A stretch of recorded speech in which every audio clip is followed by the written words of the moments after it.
Ladies and gentlemen, thank you very much for joining us this edition of Leak Project. I am your host, Rex Bear, and we have a legend with us today, folks. We have Ronald Kessler, New York Times bestselling author, journalist, and longtime news reporter. Ronald Kessler has written over 20 books and changed lives around the world in the process. Since publication of his New York Times bestseller in the President's Secret Service, award-winning investigative reporter Mr. Kessler has continued to penetrate the wall of secrecy that surrounds the U.S. Secret Service, breaking the story that Secret Service agents who were to protect Mr. Obama, President Obama, hired prostitutes in Colombia, and revealing that the Secret Service allowed a third uninvited guest to crash a White House state dinner. Now, in the first family detail, Secret Service agents reveal the hidden lives of the presidents. Kessler presents far bigger and more consequential stories that are making headlines around our nation's leaders today, Republicans and Democrats, and the agency sworn to protect them. Kessler widens his scope to include presidential candidates and former presidents after they leave the White House. In particular, he focuses on the first ladies and their children and the relationships they had with the presidents. If you'd like to know more about Ronald, check out his website, ronaldkessler.com. Also, 20 books available on Amazon, and every single one of them is a treasure trove of information. Ronald, it's a blessing to have you on the show here with us at Leak Project. How are you doing? Well, good, and thank you for that very kind introduction. Good to know that I'm a legend. Absolutely. Yeah, it's just a real honor. And I've been researching your work and a little bit about your background before I had the opportunity to speak with you today. But I was hoping you could give our listeners just a quick description about yourself, and then we'll segue into your most recent works. Sure. Well, I started on the Worcester Telegram in Worcester, Massachusetts, and then I was on the Boston Herald, the Wall Street Journal, the Washington Post.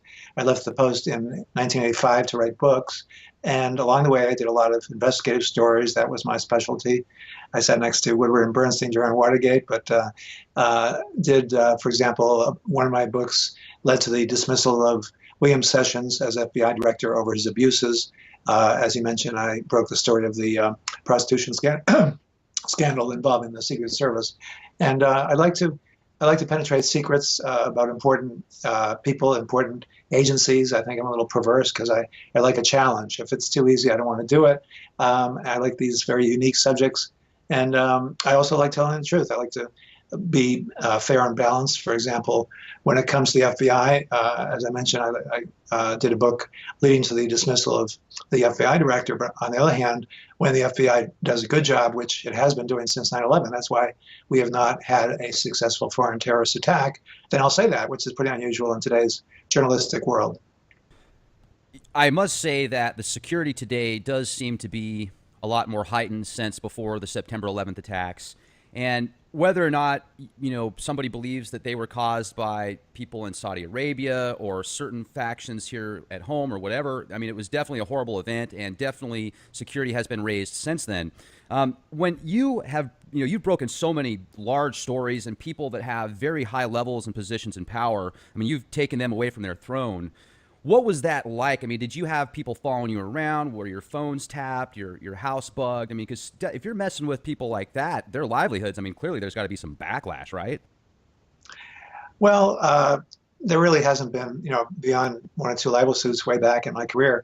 And I think I know the FBI well enough to know that they would not engage in that sort of thing. The FBI has actually cooperated with me on my books.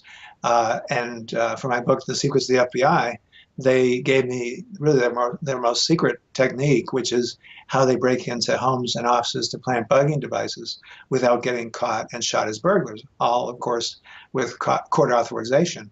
But that was an amazing story. 4 chapters of the book are devoted to that. A lot of amusing anecdotes and a lot of very innovative techniques. For example, when the FBI is about to break into, let's say, a mafia home or even an embassy or a terrorist home, they will watch the premises for 1 or 2 weeks beforehand, and they'll see who goes in and who goes out. And on the night of the break-in, they will station agents at the homes of those individuals. If it's an office building, for example, or an embassy, they'll have agents watch the people who work there. And if they happen to go back to the premises, the FBI will stage some phony traffic accident or give them a phony ticket or even open a fire hydrant in the area so nobody can go back. They also take a photo of any dog that might be on the premises, and they show that to a veterinarian who's on contract, and he will prescribe just the right amount of tranquilizer to shoot into the dog with a dart gun to knock him out before the break-in. And they'll even bring their own dust into the break-in because they might disturb some dust on a coffee table or a desk, so they replace it with their own dust. I could go on, but you get the idea. I really am not in fear of the FBI. For all the negative publicity, there actually has been no abuse by the FBI or the NSA as an organization. There have been individuals who've abused their trust, but with all the hype about that, there's actually been no abuse, even no claim of an abuse. There's been a lot of paranoia about they're all listening to us all the time. Believe me, they don't have the time to do that, nor the reason. And if they did, they would be prosecuted.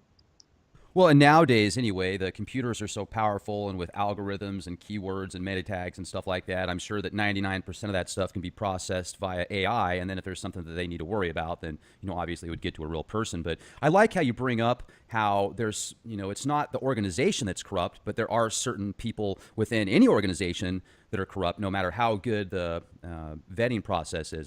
It's unfortunately human nature. So, you've definitely got some great exposure to some of these inside stories. And I was wondering if you could walk us through maybe a few of them in your most recent book that came out. Give us a couple of gems that you wrote about in there that maybe people haven't had an opportunity to hear about. Sure. Well, these politicians parade on the public stage and create an image that's often very different from their reality. And one sterling example is Hillary Clinton. She claims she's going to be the champion of the little people. She cares about the middle class. But the reality is that she treats those same so-called little people, such as the agents who protect her, with contempt and disdain. Being assigned to her Secret Service detail is considered a form of punishment because she's so nasty. She'll just go out of her way to make life miserable for her agents. And every day they go into work, they risk taking a bullet for her, and yet she treats them like dirt. That's a very important clue to character. You never would hire someone like that, even at a McDonald's, who treats other people like that. And yet here she is running for president. On the other hand, Barack Obama does treat his agents with respect and consideration, and so does Michelle. Although agents have been dismayed to overhear Michelle urge her husband to be more aggressive in attacking Republicans and in siding with blacks in racial controversies. Jimmy Carter was another phony. He would, again, pretend to be a man of the people, this jolly peanut farmer. In reality, he would actually tell his agents that he doesn't want them to say hello to him in the morning on the way to the Oval Office. Apparently, it was just too much bother to say hello back to another human being. Oh my goodness, man, that's terrible. He would pretend to carry his own luggage in front of the cameras, but the luggage was actually empty, or he would give it to aides to carry as soon as the cameras were gone. He would also come into the Oval Office sometimes at 5 in the morning and tell the press office to tell the press that he was working hard for the American people at 5 a.m. in the Oval Office, and then he'd take a nap on the sofa. Ronald Reagan was just a genuine character that appeared to be on TV. He would always go into the cockpit at Air Force One and greet the pilots. He would remember the names of their kids, whereas Jimmy Carter did that only once in his whole 4-year term. One time, Reagan was getting into the elevator at the residence, and an aide came up to him and said, there's going to be a story in the New York Times tomorrow about Gary Hart having an affair with Donna Rice. Gary Hart was running for president. And Reagan said, well, boys will be boys. And then he went up in the elevator with his agent. And as he was getting out, he said, but boys will never be president. Then we have the Bushes treat their agents with respect. George H.W. Bush, when he was vice president, was at his residence, the vice president's residence, which is the Naval Observatory. And usually at 3 in the morning or so, the agents would come out of the basement and look for cookies that the Navy stewards would always bake. And so one agent came up around 3 a.m. He was looking for the cookies. He heard this voice behind him it was George H.W. Bush, the vice president. Where are the cookies? They went looking for the cookies. They found them. They ate them with milk together. And that's the way the Bushes interacted with the Secret Service.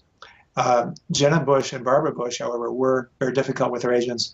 They would try to evade them. They just didn't understand why they had to be tailed by these grown men when they're teenagers just trying to have a good time. Jenna Bush especially was very difficult. She would even drive through red lights trying to evade her agents. And the agents had to station agents, to conduct surveillance of her car at the White House to find out when she was leaving, because she would never tell them. Later, as she got older, both she and Barbara did become more mature and started to recognize the importance of the Secret Service. In my book, I go into the shortcomings of the Secret Service, which are many, many, and they have to do with the management culture, not the agents themselves, because they are really brave and dedicated. They'll take a bullet for the president, but the management has this lax attitude, a very arrogant attitude. We're the great Secret Service. We don't need to worry about every little detail. They will even let people into events without magnetometer or metal detection screening, under pressure from White House staffs or campaign staffs, which want people to get into the event before it starts. Secret Service hasn't provided enough magnetometers, and under pressure, the management will cave and let them in. It's just like letting passengers into an airplane without metal detection screening. And we've seen, of course, a lot of very glaring examples of this laxness, such as allowing Olga Gonzalez into the White House itself. He's able to penetrate almost all the way into the other side. And then the Secret Service lied about it, covered up, and claimed that he had been apprehended at the door, which was not true, and that he was not armed, which was not true. He was armed with a knife. So that tells you so much about the Secret Service today, that they would actually lie to the public about such an important event. And unfortunately, President Obama has ignored all advice, including in my own book, as well as by his own four-person panel appointed by the Secretary of Homeland Security, Jay Johnson, to appoint an outside director who would not be beholden to interests within the agency, who would shake it up, who would change that management culture. I know a former FBI official would never tolerate this kind of cover-up mentality, but he has ignored that. Instead, he appointed Joseph Clancy, who's a veteran who protected him earlier, and Clancy has done nothing whatsoever to change the culture. So I can predict that there are going to be more Secret Service scandals to come.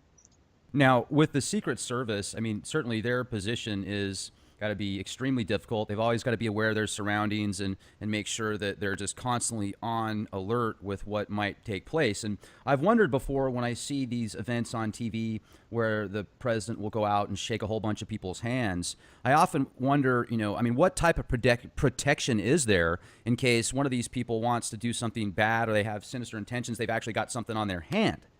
Like whether it be a bacteria or a virus or some type of chemical or something. I mean, is there ever talk like that within the Secret Service? They do try to screen people before they have access to the president. So if it's an outside event and a lot of people, they will allow only people who are screened to come in, namely screened with magnetometers and possibly radiological detectors. But in the past, that has not always been the case. And one example was when Ronald Reagan was shot. The reason he was shot was that the White House staff, his own White House staff, overruled the Secret Service and said, just let people within 15 feet of Reagan as he comes out of the Washington Hilton. Don't screen people. We want everyone to see him. We don't want to have any obstruction. It was just a PR effort, and the Secret Service caved, which they should not have done. And that's why Hinckley was able to get within 15 feet of Reagan and shoot him. And then the Secret Service covered up what happened. And it's coming out for the first time in this book, the first family detail. But it's a horrible chapter in the history of the Secret Service. And ironic that it was Reagan's own White House staff that actually allowed that shooting to take place. Well, and that's another thing. There's obviously the JFK conspiracy. I've got to just throw this out there real quick because you seem to know so many people in D.C. Do you think that there was a conspiracy behind the JFK assassination? Because a lot of people say that the Secret Service were actually told to back down or kind of give a lot more space than normal, and that's when the shootings took place. No, I've tracked down a lot of those leads on the JFK assassination. None has panned out. If we're, let's say, the KGB or the Mafia or Cuba, you can be sure that people who knew about it in those countries or organizations by now would have come forward and made millions of dollars on a book. And that's, often the case with these conspiracy theories. You just have to say, my God, how could that be secret so long? But in the case of the JFK assassination, there's some truth to what you say, except that it was actually, again, JFK himself who took the risk of riding in this open limousine and ordering Secret Service agents not to ride on the rear running board of his limousine. They wanted to ride on the rear running board for security. And he, again, just like the Reagan White House staff, thought that doesn't look good, too much security. I want to be accessible to the people.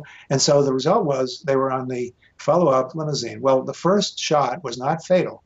And if the agents had been on the rear running board, at that point, they would have jumped on JFK and Jackie. They would have pushed them to the floor, and they would have saved their lives because the subsequent shots were the fatal shots. And by that time, the Secret Service would have prevented the assassin from getting a clear shot. So it's so ironic that these horrible examples from our history actually, in some cases, are really the fault of the president themselves. And then, of course, there's always a cover-up about what really happened. You don't hear much about this. It's in my book, and it's on the record, and that is the reason that he was killed.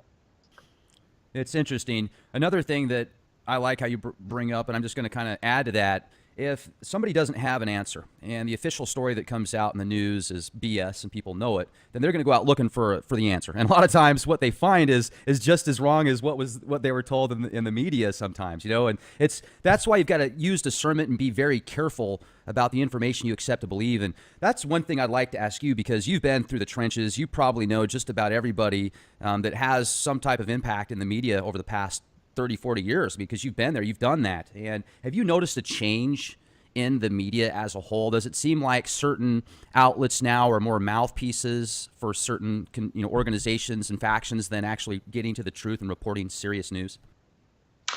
Yeah, and it's not only representing certain factions, but also just a lack of honesty. Reporters will write stories just to get attention, just to have an impact, just to get awards, and they will ignore the other side, which often totally undercuts the story. I've seen that over and over again. For example, on the war on terror and the measures taken to stop the next attack, a lot of the stories have totally misrepresented the truth, implied that everyone is listening to us, as I said before, and the fact is there's tremendous oversight by Congress, by the FISA court, by the inspectors general, and again, there's been no actual abuse. It's one of the strangest conspiracy theories is going way back that Woodward and Bernstein's Deep Throat source was a composite of different people, that they made up this whole story out of whole cloth, and that for some reason it was actually a composite of different people. Well, first of all, there was no reason why they would do that. Why would they do that? Absolutely no reason whatsoever. It wouldn't accomplish anything to do that. Obviously, they did have sources. Otherwise, they wouldn't have gotten the great stories that they did, that in almost every case proved to be accurate. I happen to have sat next to Woodward and Bernstein during Watergate. I would hear them every night writing their story with Bernstein at the typewriter and Woodward collaborating with them. And I heard their discussions of sources. Did you check with this person, that person? They would knock on people's doors until midnight to get information. And I always thought that was strange. And I actually came up with the first story that presented credible information on who Deep Throat really was, namely Mark Felt, about 3 years before Mark Felt himself admitted that he was Deep Throat. And that was because I was doing one of my FBI books called The Bureau. And I went out to interview Mark Felt. And through FBI sources, I was able to get his daughter to consent to the interview. And I went out there to California.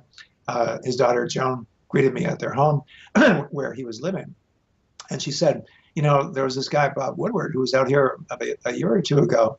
And he came in a white limousine, and he had the limousine park 10 blocks away, and then he walked to the house.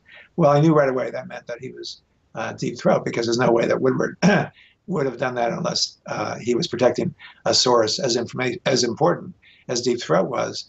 It was funny because Joan didn't even know who Woodward was. She knew that he was a reporter. She didn't seem to know anything about the fact that he had been one of the Watergate reporters. But I wrote that in that book. It was picked up by Page Six in the New York Post, and that was the first real revelation that Mark felt was deep throat.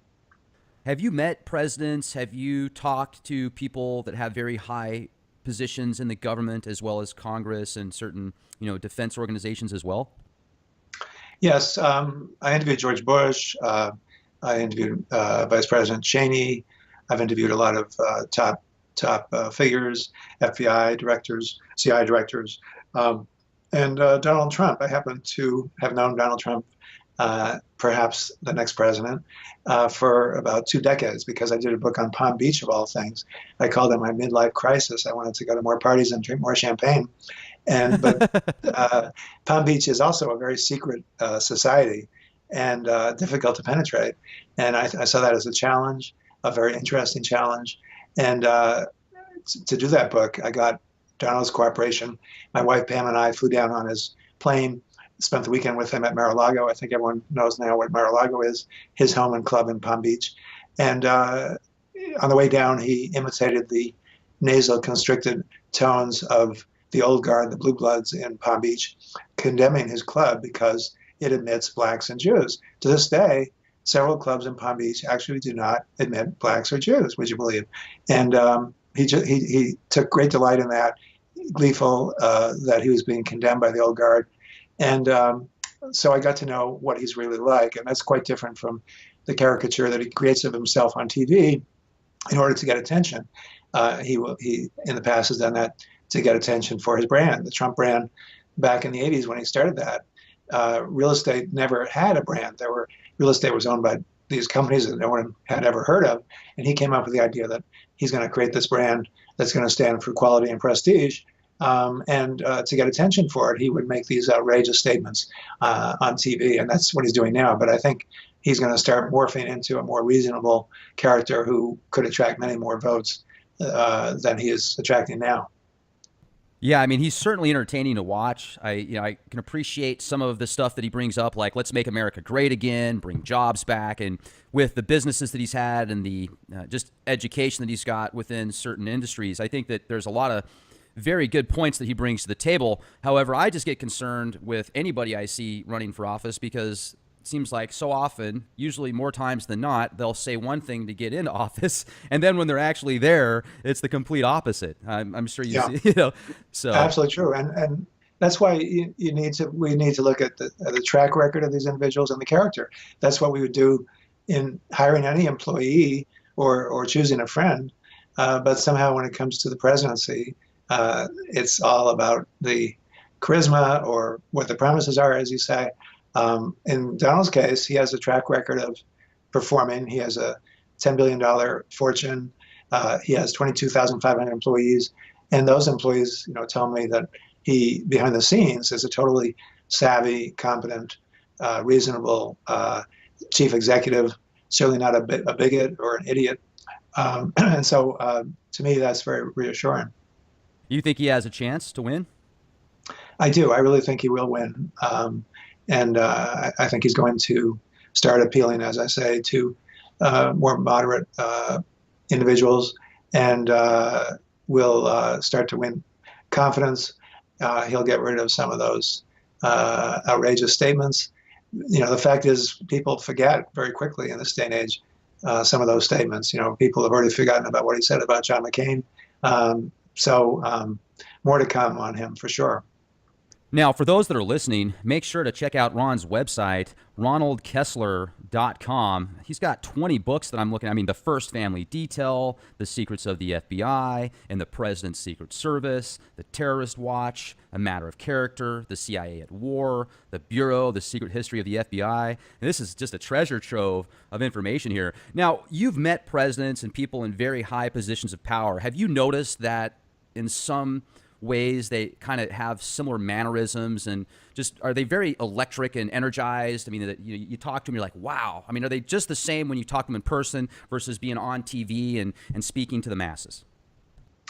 They're often different. George W. Bush, for example, is much more articulate in private and much more impressive, has more charisma than when he is on TV giving a press conference or a speech. It's really strange and unfortunate. So there is a lot of that, absolutely, to be sure. Now, another thing that I was wondering, do presidents have as much power as most people think that they do? Probably most people overemphasize the power that presidents have, except when it comes to the bully pulpit, the fact that they can influence public opinion just by making speeches and urging people to go in different directions. For example, I think that President Obama has really fomented this whole anti-police movement by constantly siding with the bad guys in police confrontations, going back to the Harvard professor in Cambridge, Mass, who was obstreperous with police, and Obama said the Cambridge police acted stupidly, and then he later said, well, he really didn't know anything about it. And in other cases, siding with blacks, even though they were involved in altercations with police, just giving the impression that the police are against all of us, that they always engage in brutality, that it's okay to go attack them, just by speaking publicly. I think he created this whole scenario that the police are the enemy, and it's very, very unfortunate. But beyond that, it's necessary for a president to get cooperation from Congress. And again, Obama has failed. He doesn't even meet with Democrats from the Hill. And I think that's where Trump would excel, because, as he will tell you, he's great at making a deal. He will cultivate the other side. For example, when he did his Mar-a-Lago deal in Palm Beach and turned it into a club, the town fathers were very much against it. They didn't like him for some reasons that I mentioned, that he would admit Jews and blacks. They didn't want to upset the apple cart. They thought of him as nouveau riche. Who is he to come in here and bother us? But what he did was he cultivated them. He invited them to Mar-a-Lago. He would invite them to play tennis with him.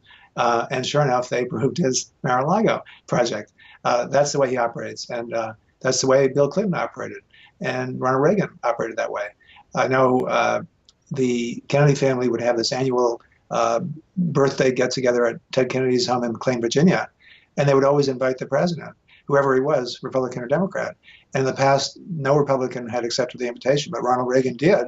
They were all amazed. Reagan gave a toast to Ted Kennedy at the home. That's the way you get things done in Washington. And that's why I think someone like Ted Cruz, who's really reviled by his fellow colleagues in the Senate because he doesn't get cooperation, because he does go it alone and never actually accomplishes anything.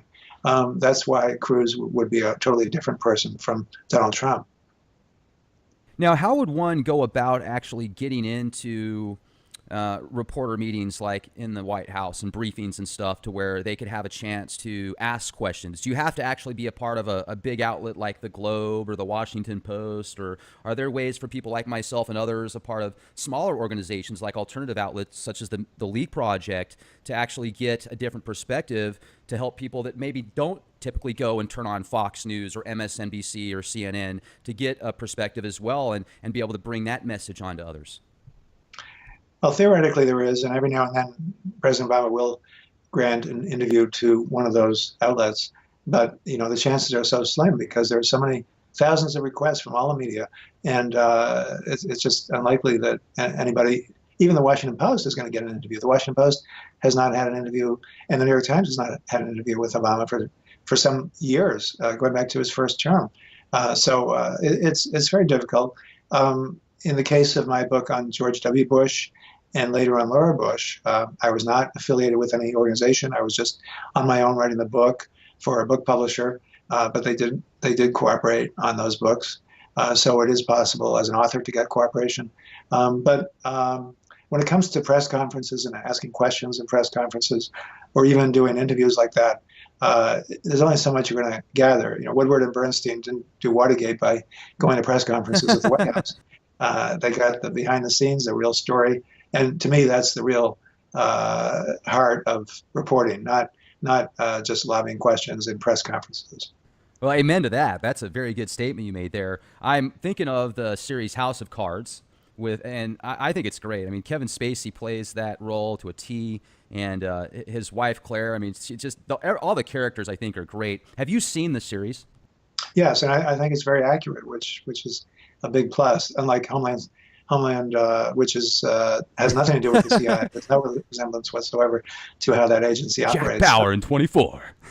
Yeah. Yeah, so, okay, I wanted to ask about that. I didn't mean to interrupt. I just thought it's funny because you brought that up. It made me think about Jack Bauer always going after within 24 hours, he manages to save the world like 12 times. It's incredible. If you ever watch some of those old series, it was entertaining to watch, but obviously, how much is accurate. So you say that there's some connections there then. There's some similarities and some parallels with House of Cards. That was the question I was going to ask you. Well, House of Cards is accurate in terms of how the process works, how the members interact with the White House, and the various little details of how life actually operates on Capitol Hill. And that's a big plus to me. Like, are there sex scandals every single day in politics and Congress? I mean, are they more promiscuous than other people in specific fields of work? Have you noticed? Well, they say power attracts and is an aphrodisiac, and that does apply to Congress. That there's much more going on there for that reason, I think. Nothing has really changed in that respect. If you go back, I did a book called Inside Congress, and I interviewed the Capitol police officers who guard members of Congress and guard Capitol Hill, and they had all kinds of wild stories about sexual escapades, even one female assistant having gangbangs in the attic. President Johnson, when he was in Congress, chasing women around. So nothing really has changed in that respect. I got to tell you, when I was in D.C., I went out there last year and spent a month out there. I absolutely loved it. I mean, one of the coolest places I've ever been. I just felt so patriotic, and the energy out there was amazing. One thing I also noticed is all the women out there dressed pretty much the same. They all had dresses on, seemed to be well presented, took care of themselves. I've traveled the country quite extensively, and I've noticed, and depending on where you go, people do actually dress differently and act differently. It's not like going to Europe or the Pyrenees or something like that, or in France, but there's definitely differences. And, out here in Texas, I'm in San Antonio, and I do like the area. I didn't grow up out here. But anyway, the people out here don't, they'll weigh 250 pounds, wear shorts that are so tight. It's almost like, that's a privilege. That's not a right. You really, you shouldn't be wearing that. But anyway, I'm digressing here. For people that want to get into politics or certain positions that DC offers, I guess you kind of have to follow the status quo and make friends and connections and stuff like that. So there's probably a lot of brown nosing and stuff in DC too, isn't there? Sure, that is how we work in Washington. It's all about connections and relationships and maintaining a good reputation, because you ruin your reputation and that's pretty much it. And on the dress code, absolutely the same as New York. People dress up and they're attractive and they do pay attention to their weight by and large. And that is one thing I like about Washington. Yeah, it's a great area. And another thing I noticed when I was out there is pretty much every commercial, I would watch the news and a couple things at nighttime while I was trying to go to sleep, and almost every commercial was either of a high-performance sports car or high-end vodka. and out here in Texas, it's either American beer, SUVs, or fast food commercials. It's just interesting, the demographics and the people they're going after. I know that per capita in Colombia, outside of DC, it's one of the richest per capita in the country, and probably because there's a lot of government jobs and such out there. But I wanted to jump over to Wag the Dog for a minute. The movie Wag the Dog that came out in '97, it was kind of that black comedy film. I'm sure you've seen it, with Robert De Niro in it, produced by Barry Levinson. And it comes out a week before the Monica Lewinsky scandal. Or I'm sorry, a month before the Lewinsky scandal. And in the movie, for those that haven't seen it, it basically portrays somebody behind the scenes that creates a fake war to divert attention, because in the movie, the president was getting it on with somebody that he shouldn't have. So they diverted attention. And then a month later, the Lewinsky scandal comes out. Is there a connection there? There was something about Bill Clinton deciding to bomb an encampment of Al-Qaeda around that time, and it did divert attention. It was not a huge effort. It should have been bigger, probably. And by the time the bombing took place, Osama bin Laden had fled. But certainly that's the sort of thing that can happen. Absolutely. Bill Clinton pardoned Mark Rich, even though he was a fugitive from justice and wanted for all kinds of federal charges. So there's a lot that he could do if he wants to. I noticed you were on the O'Reilly Factor, weren't you? Yes, quite a bit. What's that like when you're on that show? Are they pretty nice and respectful to you, or is it more just kind of like, okay, this is what we want you to say, these are the questions we're going to ask, and it's all scripted? And Now, O'Reilly is very professional. You sit down at the table before the cameras go on, and he chats with you and says what he wants to emphasize, and so gives you a certain heads up. And then I think the show is great. I don't always agree with Bill O'Reilly, but I think he does try to get the other side and let people have their say. Certainly he will cut people off if they're wandering to get to the next subject. But I have a lot of respect for O'Reilly, and he's very courageous to take on issues such as the problems in the Black community, things that my friend Juan Williams has also emphasized in his books. We were at the Washington Post together and have remained friends. And it takes a lot of courage to tell the truth about some of those issues and what needs to be done to improve conditions in some of those areas. are you referring to like Flint, Michigan, where they found a whole bunch of lead in the water? No, I'm referring to the gun violence, the gang violence Okay. in places like Baltimore and Chicago. And instead of pointing fingers in all directions, as Al Sharpton might do, Bill O'Reilly will say, yes, we need more education, but but the gun laws have not helped the situation. We need to emphasize the need for self-reliance, that individuals, whether black or white, can succeed in this country. In fact, in most cases, in my experience, companies and institutions try to promote and hire blacks over whites because they know maybe it's the right thing to do or because of social pressure. And certainly there's still racism in this country, but a lot of times it goes in the other direction with blacks saying that whites are all bigots. Right. So there is that aspect to the whole problem, which Bill O'Reilly has addressed.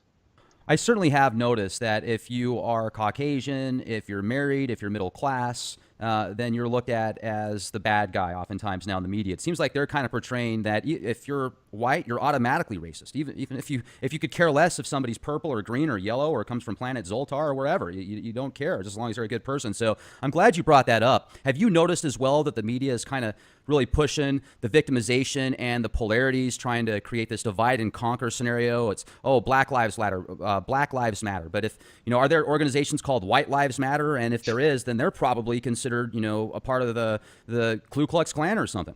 Exactly. It's really black privilege now, not white privilege, because of the fact that most people do lean over backwards to promote blacks or accept them to colleges.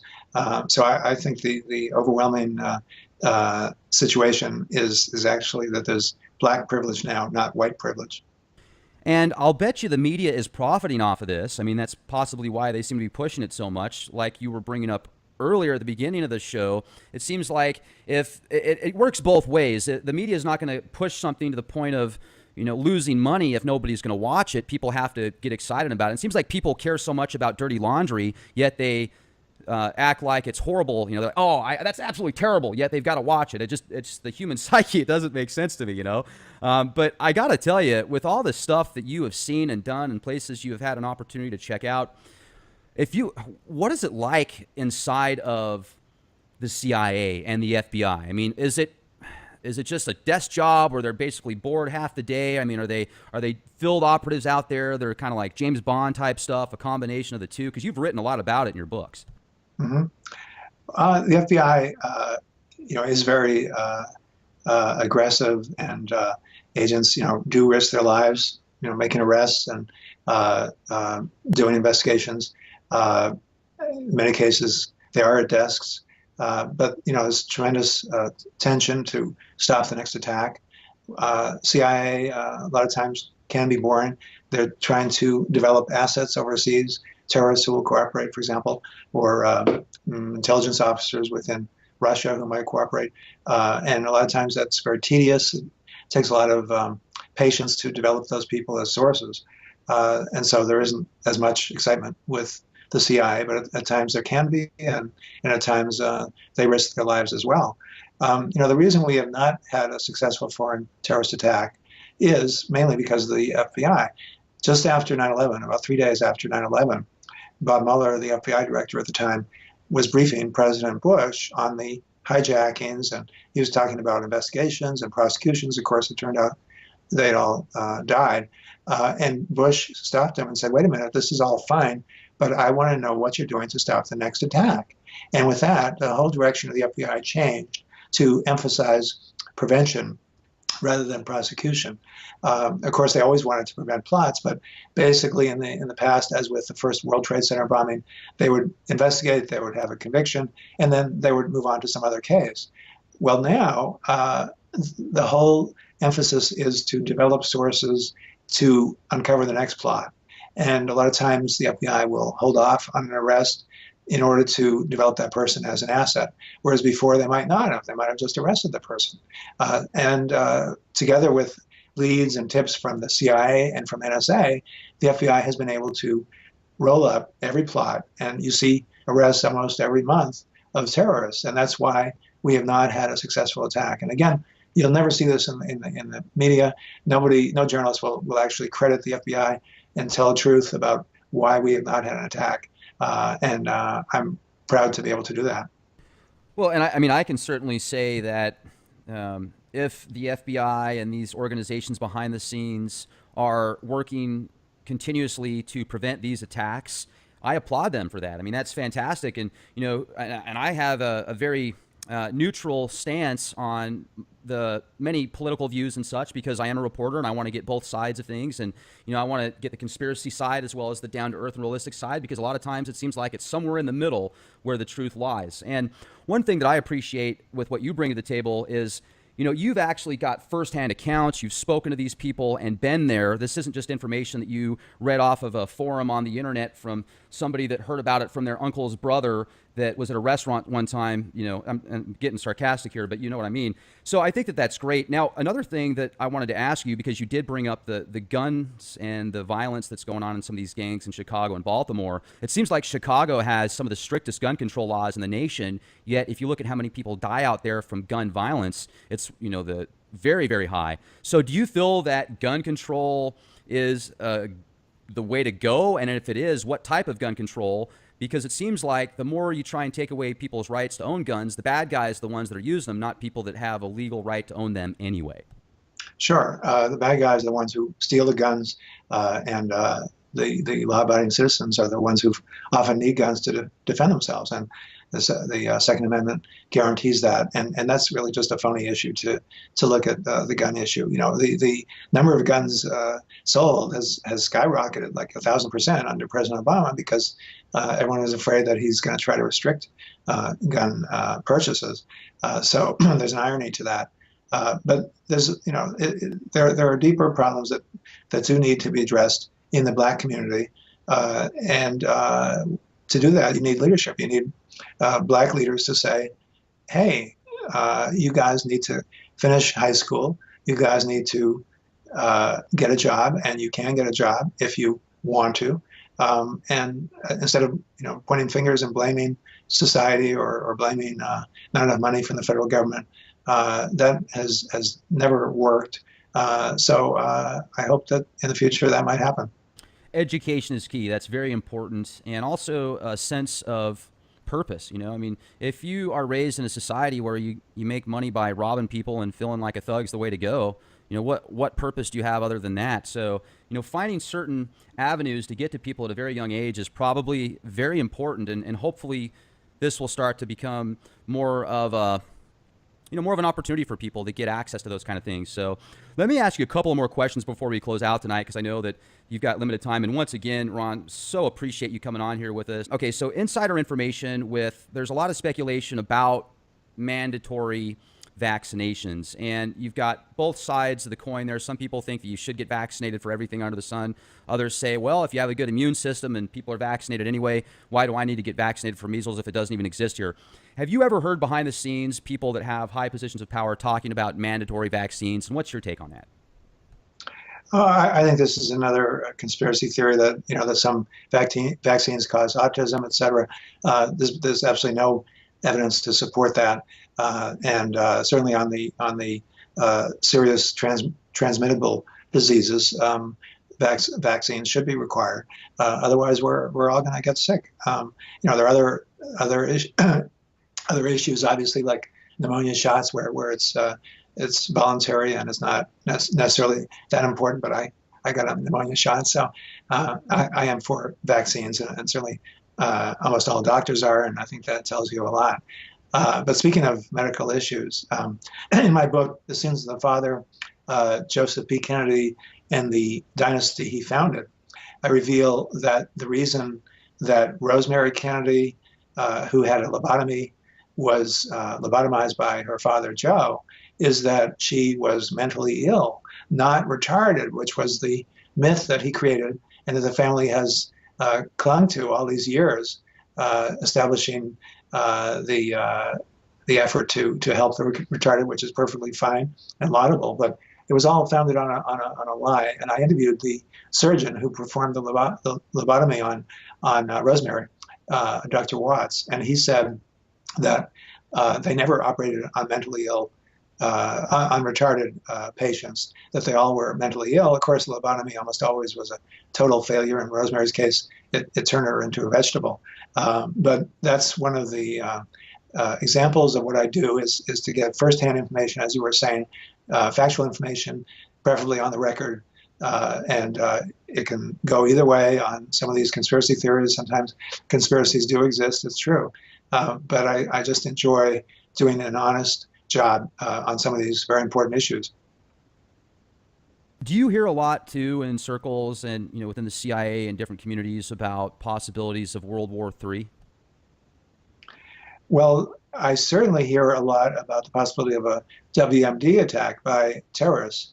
Not necessarily, I don't know if you would call that World War III, but it certainly would amount to that, because ISIS, for example, has billions of dollars, which it is expending to pay scientists to develop these biological or radiological or chemical weapons. And you could wipe out a large portion of New York, a large portion of Washington very easily. And so when people talk about, latest attack that killed 125 people, let's say in Paris, or the number in San Bernardino, that's just nothing compared to what could happen.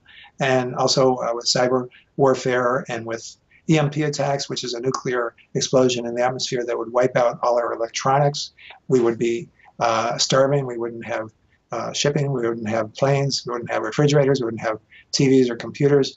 All these are huge threats. And I know it's depressing to think about it or bring this up, but I think that's going to happen at some point. It certainly could. I'm actually wondering why it hasn't happened already. Exactly. And do you ever hear things like, oh, we need to be worried about the Chinese or the Russians or the North Koreans, or is that more just propaganda in the media? I think it is largely propaganda or just misplaced concerns. I think the Russians and the Chinese, like us, want stability, do not want war. North Korea, of course, is a crazy place, but I think even in that situation, the leader is just trying to parade in front of his people as being a strong, powerful leader. But I think the real threat is terrorists, is ISIS. There's no reason why we could not have wiped them out right from the beginning. Instead, President Obama keeps talking about we're going to eventually get them. It's just talk, it's just words. Meanwhile, more attacks occur, more individuals are self-radicalized based on their propaganda, and we live in a very dangerous time now. We certainly do live in a very fascinating time, and it's just been great to have you on the show with us, Ron. For those that are listening, make sure to check out Ronald's website, ronaldkessler.com. The First Family Detail: Secret Service agents reveal the hidden lives of the presidents, the secrets of the FBI, and the president's Secret Service behind the scenes with agents in the line of fire. and the presidents they protect. 20 books, folks. I mean, here's your Encyclopedia Britannica of insider scoop right here. This is great. I really appreciate it. What's next for you, Ron? I'm not sure. It's very hard to come up with the next idea. That's the hardest part of what I do. It has to be big. It has to be something that will get big media attention. And I'm not going to just jump into anything. So I'm waiting. I'm quite sure I will come up with the right subject. And thank you for asking, and thank you for your wonderful questions. Oh, thank you very much. It was great to have you. Hopefully we'll have the opportunity to speak with you again sometime. Sounds good. All right, fantastic. You have a wonderful day, folks. Thank you for listening. Make sure to subscribe to our YouTube channel, youtube.com/clandestine time lord. Check back daily, leakproject.com. Stay safe and be the change you want to see.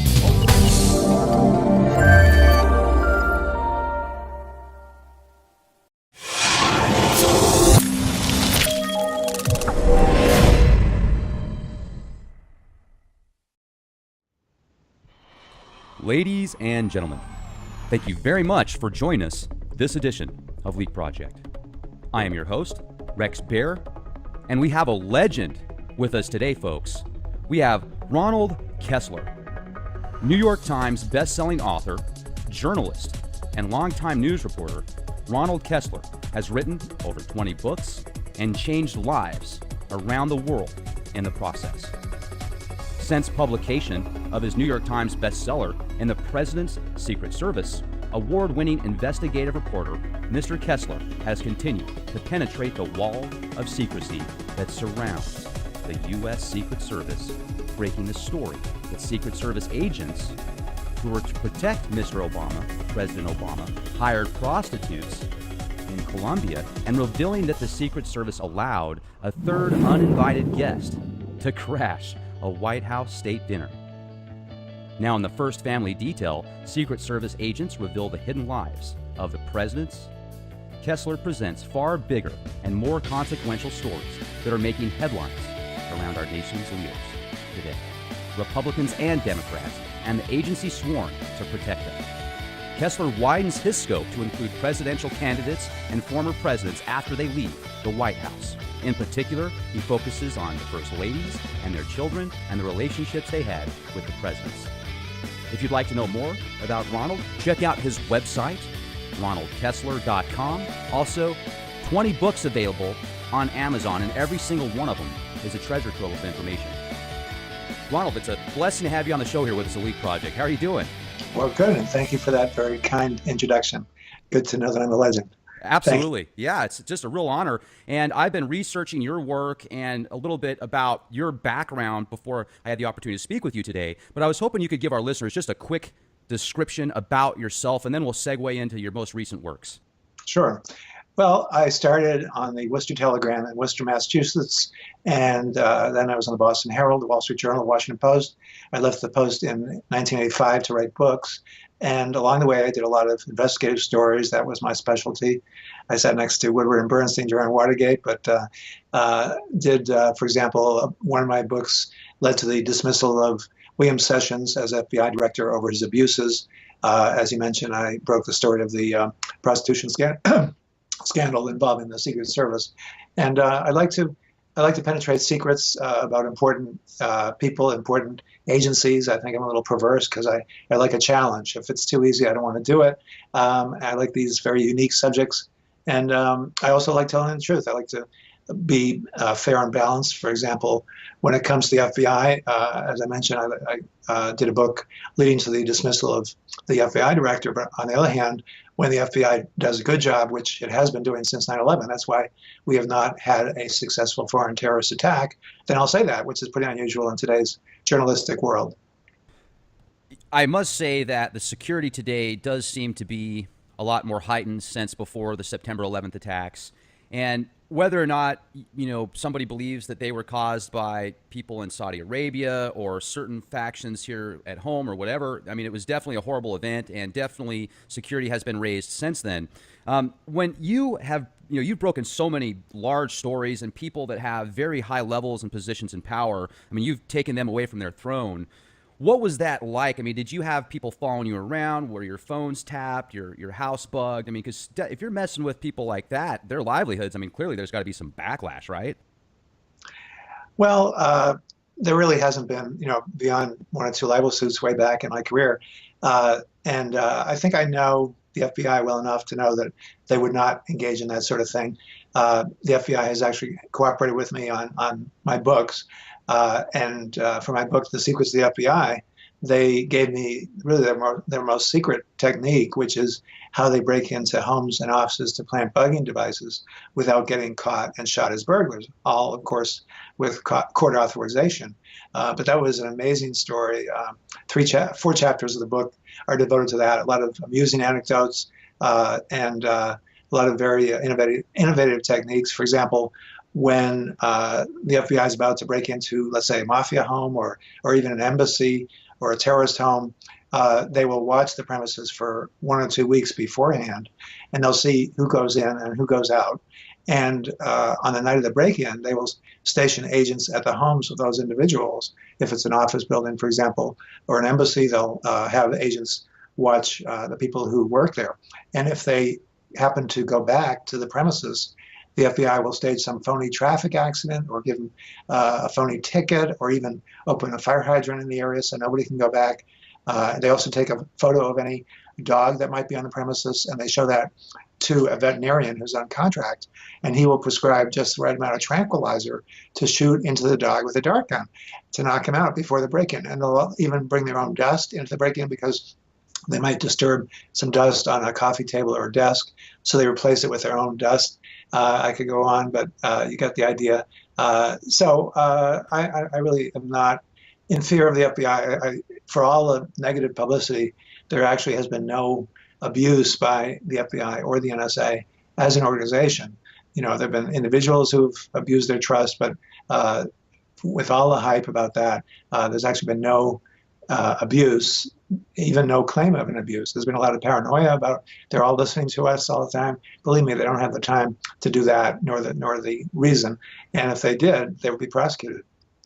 Well, and nowadays, anyway, the computers are so powerful, and with algorithms and keywords and meta tags and stuff like that, I'm sure that 99% of that stuff can be processed via AI. And then if there's something that they need to worry about, then, obviously it would get to a real person. But I like how you bring up how there's, it's not the organization that's corrupt, but there are certain people within any organization that are corrupt, no matter how good the vetting process is. It's unfortunately human nature. So, you've definitely got some great exposure to some of these inside stories. And I was wondering if you could walk us through maybe a few of them in your most recent book that came out. Give us a couple of gems that you wrote about in there that maybe people haven't had an opportunity to hear about. Sure. Well, these politicians parade on the public stage and create an image that's often very different from the reality. And one sterling example is Hillary Clinton. She claims she's going to be the champion of the little people. She cares about the middle class. But the reality is that she treats those same so-called little people, such as the agents who protect her, with contempt and disdain. Being assigned to her Secret Service detail is considered a form of punishment because she's so nasty. She'll just go out of her way to make